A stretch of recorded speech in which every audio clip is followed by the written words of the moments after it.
حمل میں ہم بستری کا حکم۔ عام طور پر حمل ٹھہرنے کے تقریباً 4 ماہ بعد بچے میں جان پڑ جاتی ہے۔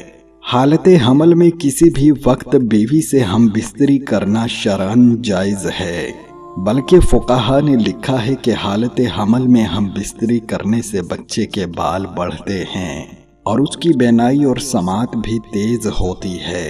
البتہ اگر خاتون کی طبی صورتحال کے پیش نظر معالج کچھ مدت کے لیے احتیاط کا مشورہ دے تو اس پر عمل کرنے میں کوئی حرج نہیں ہے۔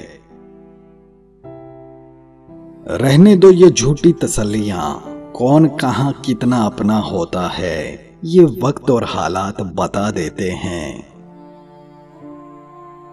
اللہ پاک کا شکر ادا کرنا سیکھیں، اللہ پاک آپ کو وہ بھی عطا کرے گا جو آپ کے وہم و گمان میں بھی نہ ہو۔